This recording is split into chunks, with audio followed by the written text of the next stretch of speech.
Communiqué des générations et peuples solidaires. L'échéance du scrutin du 31 octobre 2020 a de nouveau plongé la Côte d'Ivoire dans une situation de déchirure et de tension sociale et politique, exposant ce pays à la déflagration. La Côte d'Ivoire ressort fortement fragilisée face aux fléaux actuels que sont la guerre civile, l'immigration massive de sa jeunesse et le terrorisme qui menace à ses portes. Les pays voisins que sont le Burkina, le Mali et le Niger en sont déjà victimes. Tout ceci compromet durablement tous les espoirs de voir notre pays s'acheminer vers la démocratie après la grave crise post-électorale qu'il a connue en 2010. En effet, de tous les avis, le contexte politique et sécuritaire qui a prévalu en amont comme en aval n'a pas permis d'organiser une élection présidentielle concurrentielle, compétitive et crédible. Pour rappel, le président de la République sortant, M. Alassane Ouattara, pourtant inéligible, a imposé à un conseil constitutionnel parjure de compétir, et ce en violation de la loi fondamentale ivoirienne, qui, en son article 55, stipule que le président de la République est élu pour 5 ans au suffrage universel direct. Il n'est rééligible qu'une fois. Comme on peut le constater, il n'y a pas d'interprétation possible, ni cas de force majeure admis comme exception à la règle érigée. La Constitution interdit formellement un 3e mandat.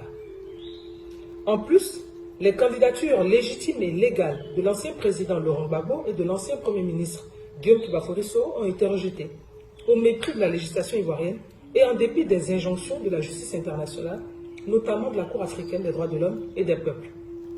C'est au regard de cette forfaiture et refusant de la cautionner que le président Henri Konan Bédié et le premier ministre Pascal Affi-N'Guessan se sont interdits de participer à la mascarade électorale, et ce, en harmonie avec la Constitution ivoirienne. Autant dire que cette farce électorale nous ramène au contexte des partis-États, partis uniques des années 60. Une telle reculade méritait une réaction sans équivoque du peuple ivoirien et de la classe politique, la désobéissance civile. Ce processus électoral n'en fut pas un. En plus, il fut terriblement entaché d'irrégularités et des pires violences jamais enregistrées depuis 1960, avec la résurgence d'affrontements intercommunautaires aggravés. Les manifestations de protestation lancées par la société civile et les partis de l'opposition dès l'annonce de la candidature inconstitutionnelle de M. Alassane Ouattara jusqu'au passage en force orchestré ont été émaillés par une violence inouïe. M. Alassane Ouattara actionnant ces milices qui ont été auteurs d'une barbarie bestiale contre les populations ivoiriennes. Le bilan de ces actes de sauvagerie est lourd. Près de 200 personnes atrocement tuées, plus d'1 millier de blessés, plusieurs arrestations et des milliers de déplacés cherchant refuge dans les pays voisins, selon le Haut Commissariat de l'ONU pour les réfugiés. À ce jour, plusieurs hauts responsables de l'opposition sont en détention, dont des députés, des leaders politiques et des personnalités de la société civile.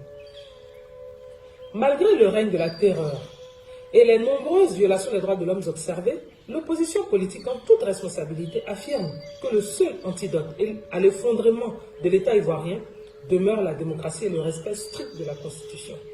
C'est pourquoi elle exige la dissolution du Conseil constitutionnel par jeu, la dissolution de l'actuelle Commission électorale indépendante monocolore et aux ordres, l'audit international de la liste électorale, la libération de tous les prisonniers politiques civils et militaires, le retour sécurisé de tous les exilés, la commission d'une enquête internationale pour situer les responsabilités des atrocités commises avant et après la mascarade électorale et identifier leurs auteurs, la mise en place d'une transition civile pour l'organisation d'une élection présidentielle transparente et inclusive.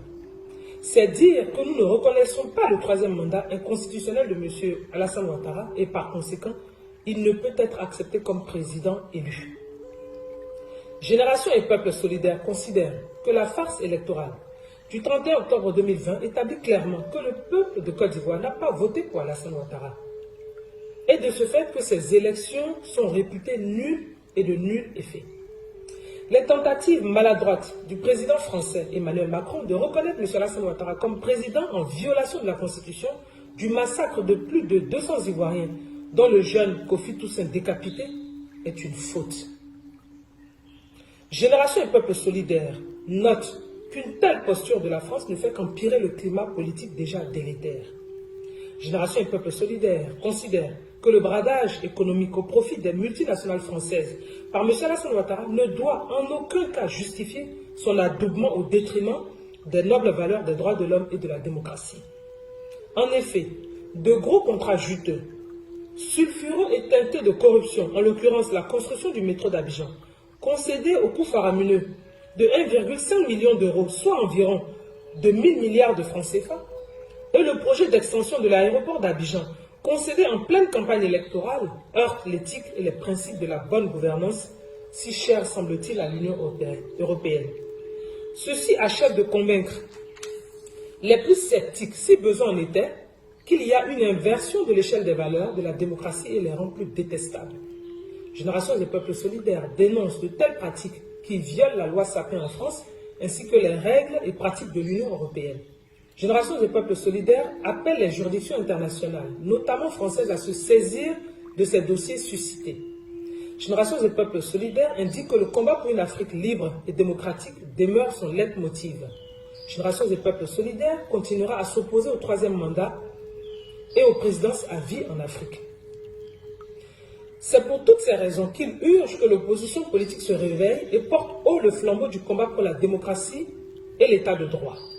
Génération des peuples solidaires sollicite le président Henri Konan Bédié et l'ensemble des leaders des partis d'opposition au fin de convoquer toutes les plateformes politiques engagées dans le combat pour l'état de droit et la démocratie pour faire un état des lieux de la désobéissance civile sans complaisance, en tirer les leçons afin de rassurer le peuple et relancer son noble combat, car la lutte doit continuer. Génération des peuples solidaires félicite le vaillant et courageux peuple de Côte d'Ivoire pour sa bravoure et sa pugnacité et l'invite à se mobiliser davantage.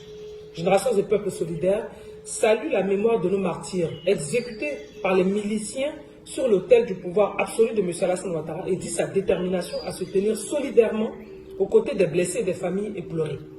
Vive la désobéissance civile, fait à Paris le 30 novembre 2020 pour GPS, Maître Afoussiata Bamba Lamine.